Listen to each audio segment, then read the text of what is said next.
Adventure Time wasn't just a cartoon, it was therapy in disguise. On the surface, you had talking candy, sword fights, and fart jokes.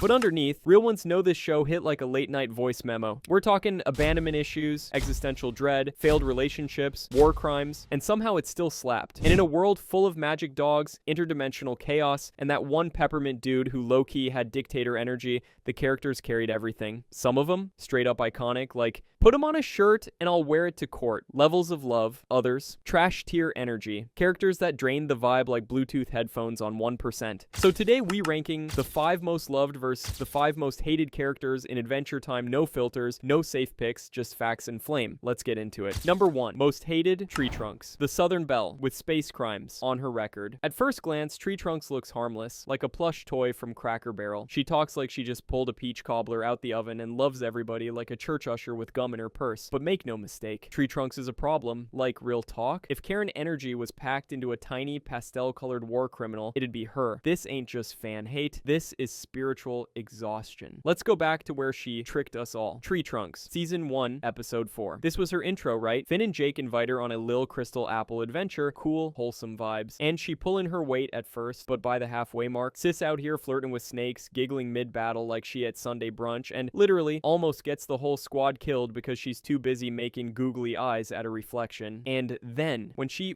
finally eats the damn crystal apple, what happens? Boom, she explodes. I ain't lying. The episode ends with her going full detonation Trunks, and everybody thinks she dead, only to find out later she's been chillin' in another dimension like it's normal. What in the Lisa Frank LSD trip is that? Fast forward to Apple Wedding, Season 5, Episode 47. Now we got Tree Trunks getting married to Mr. Pig. And I mean, look, if y'all love each other, do your thing. But this episode was like watching your divorced aunt overshare on Facebook Live. Mr. Pig up there sweating bullets, Finn's officiating the wedding like a hostage, and Tree Trunks, she moaning in public like there ain't children present. This episode could have been 6 minutes, but instead, we in a barn listening to her and Mr. Pig act like the back of the produce aisle at 2 a.m. We didn't need this. Nobody asked for this. And don't forget, High Strangeness, Season 8, Episode 7. This, the one that really made fans go, pack it up. Tree Trunks is revealed to have had multiple alien husbands. Like what? Not one, not two, multiple galaxy things. She out here in the Milky Way getting freaky with Zeta Reticuli men like she Miss Frizzle off a perk. At this point, her character officially slid from odd but charming to, ma'am, you need to be studied by scientists. All while main characters like Flame Princess or Lady Rainicorn getting crumbs of screen time. Why the hate? Let's talk fan reception. It's not even just that she's weird. Adventure Time is built on weird. It's that she got so much narrative priority when she didn't earn it. She's like that coworker who show up late, don't do their job, and still somehow gets promoted. Meanwhile, Bubblegum out here running kingdoms, Marceline unpacking millennia of trauma. Is it just you and me in the wreckage of the world? And Tree Trunks just baking pies and causing interstellar drama. To many fans, it felt like a constant narrative detour. We trying to hit the main story highway, and Tree Trunks got us taking dirt roads through alien love triangles. Final verdict. Tree Trunks got introduced like she was a cute grandma, but by the end, she was basically a toxic situationship with tusks. Too much screen time, too little payoff, a polarizing fever dream wrapped in lace and lemon frosting. We ain't hating just to hate, we got evidence. She might talk sweet, but Tree Trunks is TV static with a southern accent. Number 1, most loved, BMO, the console, with a consciousness and a soul. BMO ain't just a sidekick. BMO is Adventure Time's quiet heart, its in-house philosopher, and somehow its funniest child. We were just playing a game, BMO. It all started this morning when Jake made a sign that said, "Oh, I don't care." And oldest soul, all in one. Let's be real. This little robotic box had more emotional range than half the cast of Euphoria, and they ain't even got a nose. Just vibes. Start with BMO Noir, Season 4, Episode 17. BMO goes full detective mode, talking like an old school noir PI. Had a guilty mouse. The dedication is elite. BMO got the attitude, the monologue. All while searching for Finn's missing sock like it's a cold case from 1984. This episode was a trip, but it told you everything you needed to know about BMO. They don't just mimic humans, they deeply want to be one. BMO's not just playing dress up, they're exploring identity. This ain't cosplay, it's character study. Then, Be More, Season 5, Episode 28. This is the episode where BMO's backstory gets cracked wide open. We find out BMO was made at the MO factory, designed to be a household utility bot, like a spiritual Roomba. But Professor Morton's plan, he wanted BMO to raise a child. Bro, what? A robot was made to parent? That's deep and disturbing and beautiful all at once. And it explains everything. Why BMO acts like Finn and Jake's weird little sibling, and also like a stay-at-home parent with emotional jazz music playing in the background. They weren't programmed to be just a tool. They were programmed to nurture, and it shows. That moment, BMO sees the assembly line of MOs and realizes, I'm not like the rest of them. That was a Wall-E meets Westworld type beat. Existential, poetic, and so soft it snuck up on you like a late-night cry. The more you mow, the mo you know. Season 7, Episode 14, 15. This was the identity arc climax. BMO meets Demo and learns Mo. Their creator is basically on death's door. There's layers here. Inheritance, legacy, what it means to live for yourself. BMO legit says, there's no me and them. There's just me. Bruh, that's a therapist bar. That's I found myself in therapy and also the thrift store energy. But it's not all deep. BMO funny as hell too. I killed Jake!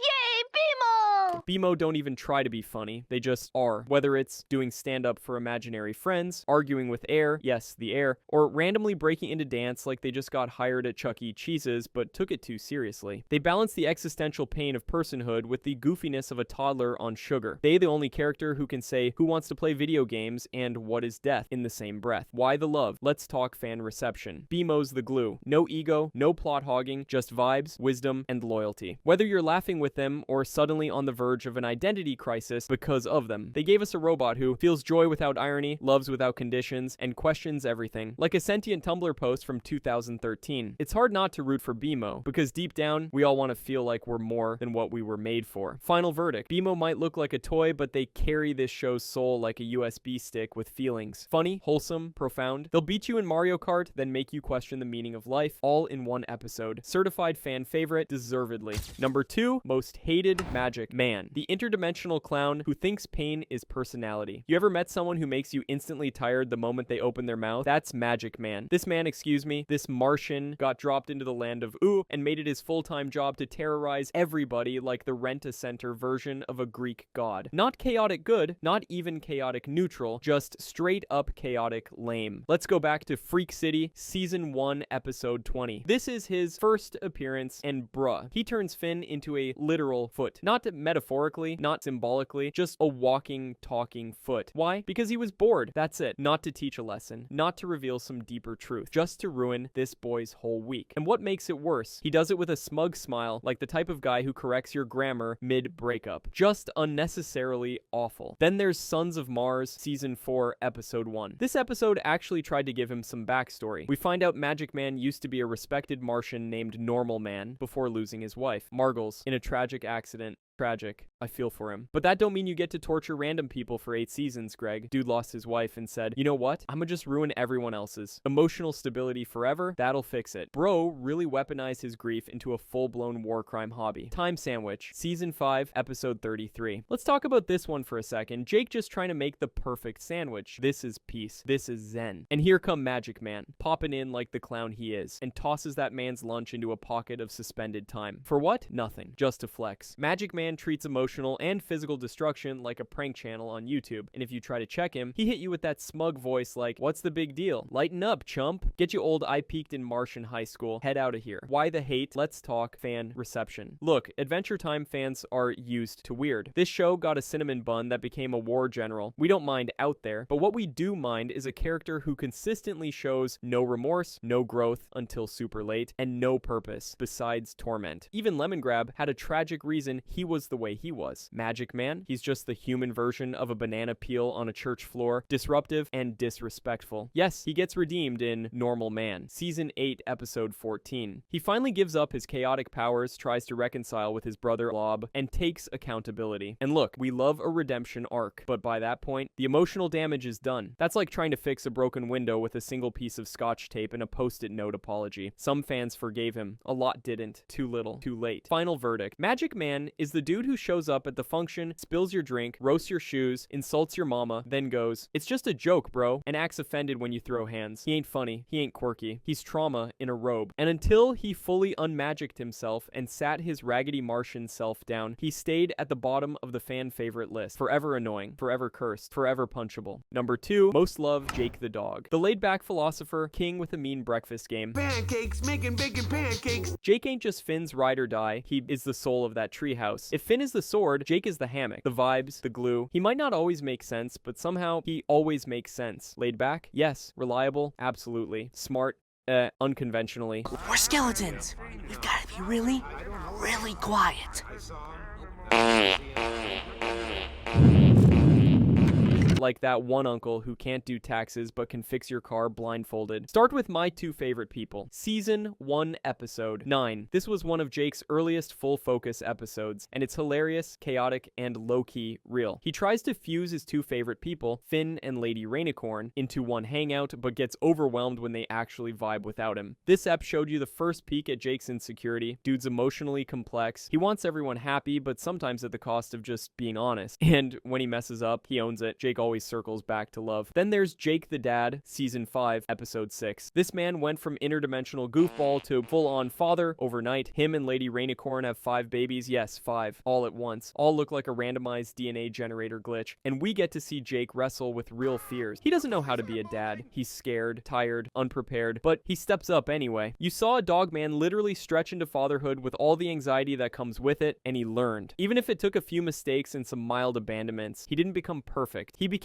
present. Who would win? Season 4, Episode 21. Jake and Finn get into an actual fight over dumb pride. They're both being stubborn as hell, and it boils over into an all-out, shirt-off anime-style brawl in the forest. Why is this episode important? Because it shows Jake isn't just a passive goofball. He's prideful. He's emotional. He gets in his own way. But after the smoke clears, he does what only real best friends do. He apologizes with no ego. He says, "I don't want to fight anymore." And that simple line hits harder than any punch they threw. It's not just about being loyal. Jake knows when to let go of pride for love. Jake the Brick, Season 6, Episode 20. This episode is a certified fan favorite sleeper. Jake decides to live like a brick, not for a joke, not for a mission, just because. And while laying there, he narrates the life of a bunny trying to rebuild its house after a storm. And this narration, it's poetic, reflective, weirdly moving. By the end, he realizes the little bunny story is about perseverance, healing, and finding peace. Jacob, the dude who once fought a monster with a sandwich, becomes a Zen master in a pile of rocks. And that's the genius of his character. He's both the goof and the guru, the fool and the philosopher. Why the love? Let's talk fan reception. Jake is universally loved because he never tried to be perfect and never needed to be. He gives Finn the space to grow, but never leaves his side. He's a cult protector, but doesn't hover. He drops life advice.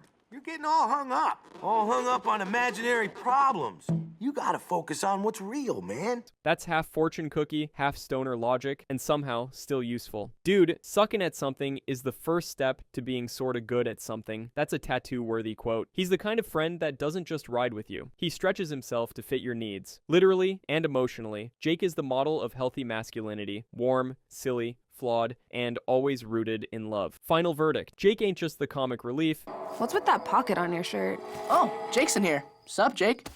He's the emotional thermostat of the show. The vibes don't work without him. The lessons don't land without him. He's the dog we all wish we had growing up, and not just because he stretches, but because he never folds. Laid back king, philosopher uncle, father of the year, even if his babies can phase through walls. Forever goated. Number 3, most hated, Flame Princess. Hot-headed? Yes. Hot story arc? Depends who you ask. When Flame Princess first showed up in Incendium Season 3, Episode 26, she had that heat, literally and figuratively. Jake went on a mission to find Finn a new boo to help him get over bubblegum, a whole therapy arc in itself, and what did he find? A lava-powered fireball baddie locked in a tower for being emotionally unstable. Red flag number 1. She was intriguing, powerful, mysterious, and everyone was like, okay, Finn about to level up with a girl who throws hands and fireballs. But what started as potential slowly turned into a relationship drama side quest with poor signal. Hot to the touch, Season 4, Episode 1. This is where things heat up. Pun, very intended. Flame Princess starts dating Finn, and it's cute at first. He's geeking out. She's trying to figure out what emotions are without melting the floor. It's young love, but on fire. But early on, it's clear. Flame Princess was written less like a fully realized character and more like a walking plot device for Finn's heartbreak arc. The show kept telling us she was powerful, dangerous, emotionally complex, but all we saw was Finn trying to date her like he was figuring out how to handle a microwave with legs. Then comes Burning Low, Season 4, Episode 16. Okay, now we got the peak drama. Princess Bubblegum warns Finn that Flame Princess can destroy the world wild if she falls in love too hard in like a literal apocalypse-level heartbreak. And what does Finn do? Kisses her anyway. Result? The ground cracks open, magma erupts, and Bubblegum gotta step in to calm everything down. And what does Flame Princess get from all this? A nervous breakdown and no character growth. This episode wasn't about her. It was about Finn being torn between two girls and learning consequences. She was collateral damage in her own arc. Frost and Fire, Season 5, Episode 30. This episode, right here. This is the one that completely turned some fans against her and Finn. Finn purposely manipulates Flame Princess into fighting Ice King just to get aroused by the chaos. Like, bruh, what?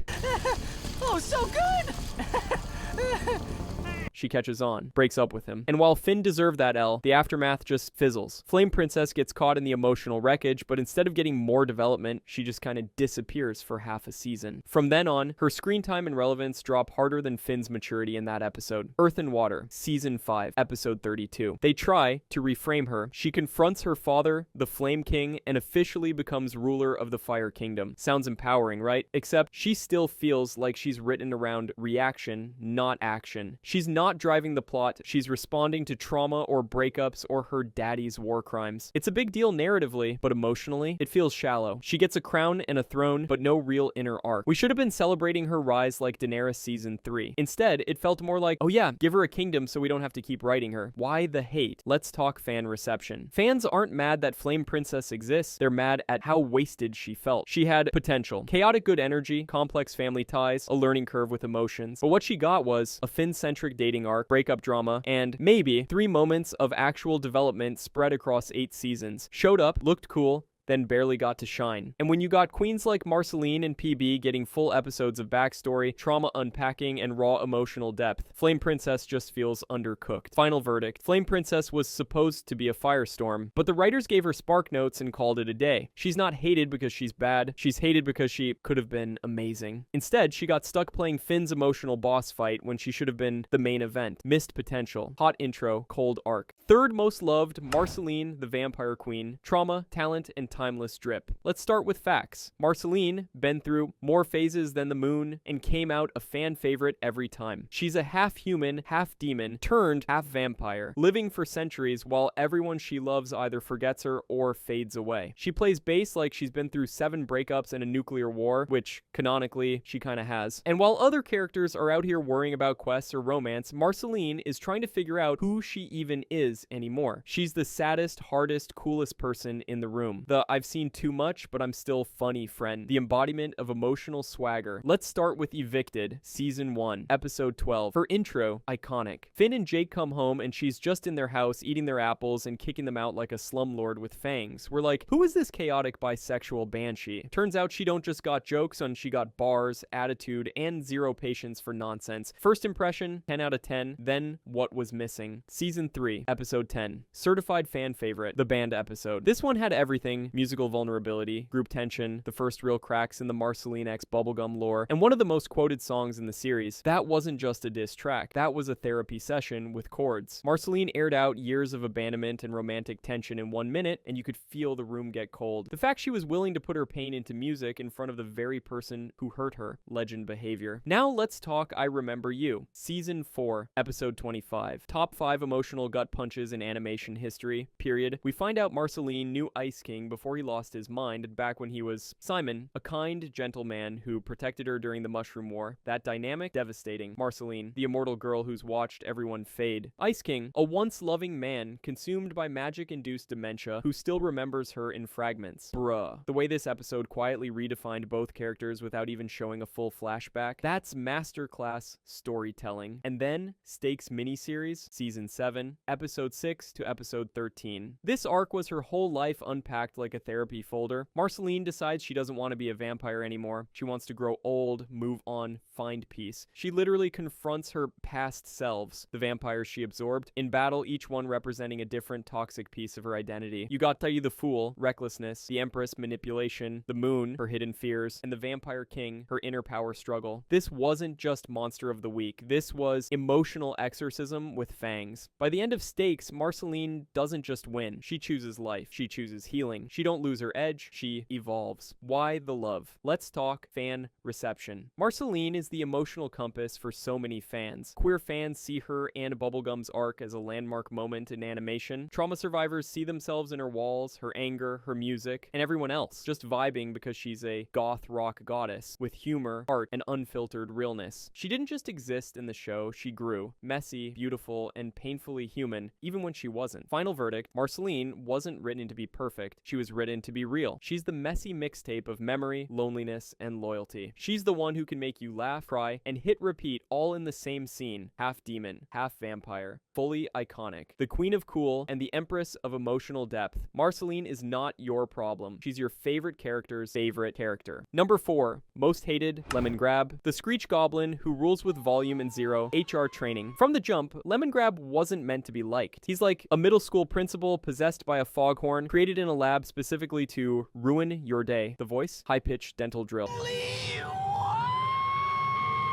The attitude, dictator vibes with none of the strategy. And the saddest part, he was made this way, literally. First appearance, season 3, episode 5. Princess Bubblegum gets temporarily de-aged, and since she's not 18 anymore, Lemongrab becomes the new ruler of the Candy Kingdom. And he immediately starts wildin', screaming at citizens, canceling fun, sending people to the dungeon for basic personality traits, and eating dinner like a man who's never been invited to one before. Dude runs a kingdom like it's a boot camp built entirely on fear and insecurity. This castle is in unacceptable condition. Bro, you've been in power for 15 minutes. Relax. Then there's You Made Me, season 4, episode 20. This is where it gets deeply uncomfortable. Lemongrab demands new citizens. PB, trying to be helpful, but also low-key irresponsible, makes him a clone, Lemongrab 2. At first it helps, but the minute Lemongrab 1 realizes he's not the favorite, he spirals hard. He ends up literally absorbing Lemongrab 2 into himself in a scene that is visually disturbing, emotionally haunting, and straight up Cronenberg body horror levels of yo WTF am I watching. This episode is when a lot of fans went from annoyed to genuinely disturbed. He's not just loud, he's unstable, like villain origin story with an arts degree type unstable. All Your Fault, season 5, episode 9. Jake and Finn go back to Lemongrab's kingdom and bruh, he's been out here turning his own people into Frankenstein candy hybrid, literally stitching them together, claiming it's to improve them. This man created a candy surveillance state. No love, no chill, no empathy, just punishments and weird biological experiments. Imagine Willy Wonka if he got radicalized and screamed everything. And what does he do when he's questioned? He doesn't explain. He screeches over and over. It's like arguing with a fax machine that thinks it's always right. Lemon Hope, parts 1 and 2, season 5, episode 50 through season 5, episode 51. Lemongrab rules with such abuse that an actual resistance forms behind Lemon Hope, a kid who escapes the kingdom just to get a taste of freedom and music. I'm a lemon of...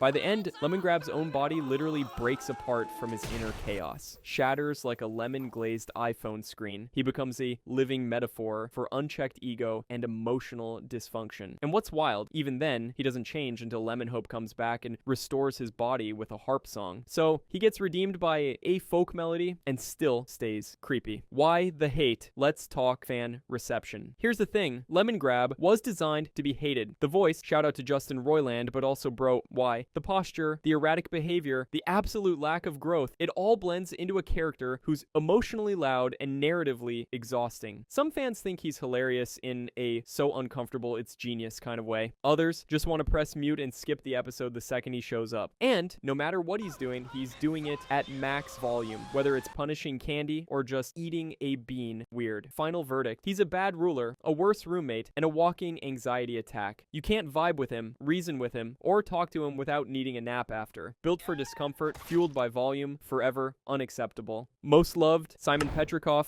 Ice King, the tragedy of a man who forgot he was good. At first, Ice King was just the goofy, desperate for attention, bad guy. He was weird, loud, kidnapped princesses like it was a hobby. And honestly, we all thought he was a joke. Oh, he's just the comic relief, the pervy old wizard with a penguin problem. But then the show pulled the ultimate bait and switch. Behind the beard and the buffoonery was Simon Petrikov, a kind-hearted, nerdy antiquarian who stumbled onto a magical crown and lost everything. Let's rewind to Holly Jolly Secrets, Season 3, episode 19 through 20. This is the episode that cracked his surface. Finn and Jake find Ice King's old video diaries, and they think they're about to uncover some goofy secrets. But instead, they discover Simon, a regular human, well-dressed, calm voice, passionate about artifacts, and then you hear his voice begin to crack. I don't know when it started to happen, but I can no longer remember my fiance's face. That right there changed the game. This wasn't a villain. This was a man drowning in a magical psychosis, trying to record messages before he forgot who he was. It's chilling. It's heartbreaking. It turned Adventure Time from quirky to Shakespearean in 2 episodes flat. Then came I Remember You, Season 4, Episode 25. We already covered how powerful this episode is, but for Simon, this is rock bottom. He can't remember her, not fully, but he feels the connection. He sings a song she wrote him, not knowing why it's burned into his heart. She's crying. He's smiling like nothing's wrong. We're crying. That's the tragedy of Simon. He's trapped in a body that doesn't know it's broken, and the fact that he still tries to be good, even while forgetting what good is, hits harder than any villain redemption ever could. Fast forward to Simon and Marcy, Season 5, Episode 14, top tier lore episode. Set during the Mushroom War, post-apocalypse, pre-Ice King, we see Simon and a tiny baby Marceline surviving together. He gives her food, sings her songs, protects her from mutant zombies. But every time he uses the crown to save them, it takes more of his mind. And still, he keeps using it, choosing her over himself. I need to protect her. I need to keep her safe, no matter what happens to me. Simon Petrikov. That line alone could win an Emmy. He wasn't corrupted by power. He was erased by sacrifice. Betty, Season 5, Episode 48, Come Along With Me. Season 10, Finale, and Fiona and Cake. Spin-off. The more the show reveals, the more fans fell in love with Simon. His fiancée tries for literal decades to bring him back. He shows glimpses of humanity even as Ice King, longing for connection, begging for friendship. In the Fiona and Cake series, we get to see him post-Ice King, struggling with grief, guilt, and trying to rebuild an identity from ashes. Even stripped of magic, Simon's still broken, but he's trying, and that's why we love him. Why the love? Let's talk fan reception. Ice King went from the most annoying old man in a Saturday morning cartoon to one of the most tragic, layered, beloved characters in animation. He's the proof that Adventure Time was never just for kids. He's the reason so many fans started unpacking their own emotional trauma in college dorms and Discord servers. He made us laugh, then ripped our hearts out, then made us cry while laughing again.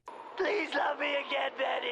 Simon is what happens when good people get lost, and how love, friendship, and memory sometimes bring them back. Final verdict, Simon Petrikov ain't just a character, he's a thesis on grief. He represents what it means to lose yourself slowly, what it takes to be loved unconditionally, and what happens when your past won't let you move on. From Ice King to Simon, his arc isn't redemption, top tier character, top tier pain, top tier story arc. Simon, we remember you, always, the Lich. The final boss with nothing to say but fall.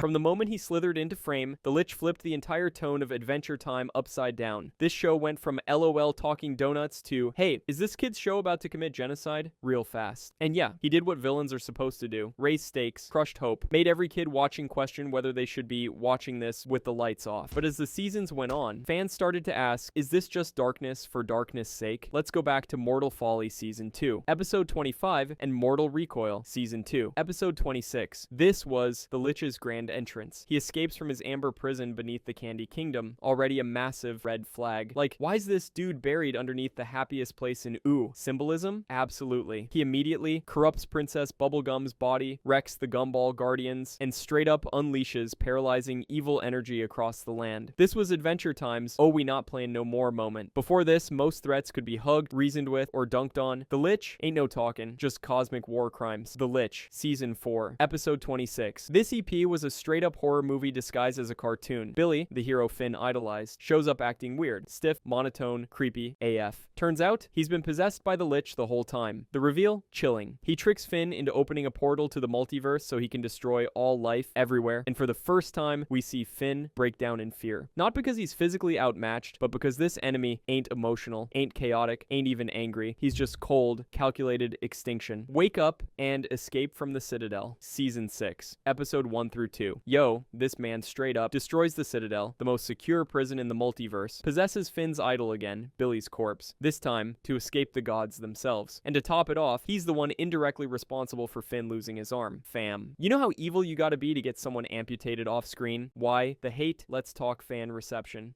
Look, everyone agrees the Lich was a necessary villain. He raised the stakes, introduced cosmic horror, gave Finn and Jake real consequences. But fans started falling out of love with him for a few reasons. 1. Zero personality. personality. He ain't funny, ain't tragic, ain't complex. He's just evil because evil, which feels basic in a show full of deep layered characters. 2. No motive beyond extinction. Like, bruh, you want to kill everything? Why? Just cuz? That ain't a motive, that's a Tumblr post from 2009. 3. Overuse with diminishing returns. Every time he came back, it felt less like a threat and more like a reboot of the same vibe. No evolution, no twist, just the same old death and doom monologue. Fans love villains with nuance. Ice King, Betty, even Hunson Abadir had layers. The Lich? Just black hole energy in a skeleton hoodie. Final verdict, the Lich is the most dangerous character in the series, but also the most hollow. He came in like Thanos with no backstory. He left like a Reddit atheist who reads Nietzsche once and thinks they deep. Yes, he terrified us. Yes, he changed the tone of the show forever, but did he give us emotional complexity, memorable dialogue, or character growth? Nope. Just murder with mood lighting, a necessary evil, a narrative sledgehammer. But not a fan favorite, just a fear factory with nothing to say. Most loved, Finn the Human. From sword-swinging hype boy to emotionally evolved icon. When we first meet Finn in Slumber Party Panic, Season 1, Episode 1, he's a chaotic bundle of energy. Shouts at everything, solves problems by jumping at them, and has the emotional range of a peanut M&M. He's 12, a kid. He thinks being a hero means punching evil and saving princesses, and we loved him for it. But what makes Finn different from every other animated hero? He grew up in front of us, for real. And that growth, that's why fans love him. He's not just a protagonist, he's a narrative coming-of-age ceremony. Susan Strong, Season 2, Episode 18. This is one of the earliest signs that Finn's brain was like percolating. He meets Susan, who he thinks is a regular human like him. Suddenly he's hit with this existential dread. Who am I? Where did I come from? Am I alone? This ain't about candy zombies or dungeon bosses anymore. It's about identity. And the kid who just wanted to punch evil, he starts asking real questions. Burning Low plus Frost and Fire, Season 4, Episode 16, and Season 5, Episode 30. Finn's relationships start turning the mirror inward. He falls in love with Flame Princess, and for a while, it's cute, until it's not. In Frost and Fire, Finn literally manipulates her into fighting the Ice King because it turns him on. Yes, Finn messes up bad. But what happens next? He sits with the consequences. No hero cape, no magic fix. He gets dumped, crushed, and for the first time, the show makes him accountable. Finn learns, being the good guy ain't about being strong, it's about being honest. Puhoi, Season 5,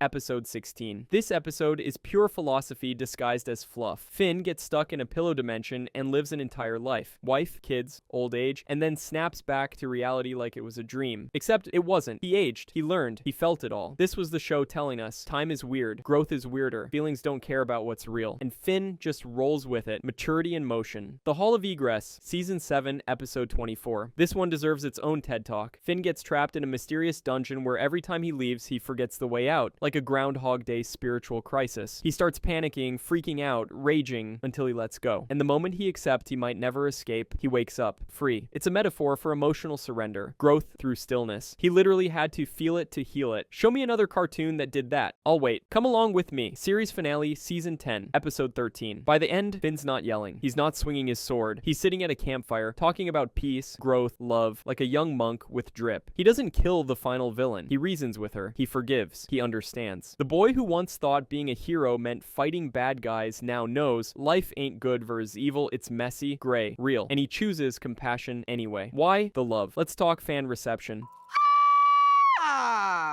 Finn is us growing up. We watched him get hurt, make bad choices, learn boundaries, cry it out, let go of childhood dreams, and become someone who leads with love. The fandom respects him because they grew up with him. He's not just the face of Adventure Time, he's the heart, the emotional North Star. The proof that a goofy little adventurer can become a complete human being. Final verdict, Finn the Human isn't just a kid with a sword, he's a whole journey. He taught us that it's okay to mess up, that feelings matter, that you can be goofy, broken, loving, wrong, brave, and still be good. He earned his title. He earned our love. And no matter how wild the show got, he always brought it back home. Realest protagonist in cartoon history. Period. And that's the thing about Adventure Time. It ain't just about candy kingdoms and talking dogs. It's a whole emotional buffet of personalities, choices, heartbreaks, and wild side quests that somehow still teach you about yourself. From chaotic crackheads like Lemongrab and Magic Man to walking therapy sessions like Marceline and Simon. These characters weren't just created to entertain, they were made to grow with you. Some of them you'd fight beside. Some of them you'd fight on sight, but all of them made Ooo feel real. So now it's your turn. Who's your most loved character? Who made you rage quit the episode? Drop your picks in the comments and don't hold back. I want to see hot takes, soft takes, trauma dump takes, all of it. Hit that like button like it owes you. Subscribe so you don't miss the next emotional breakdown disguised as a cartoon analysis,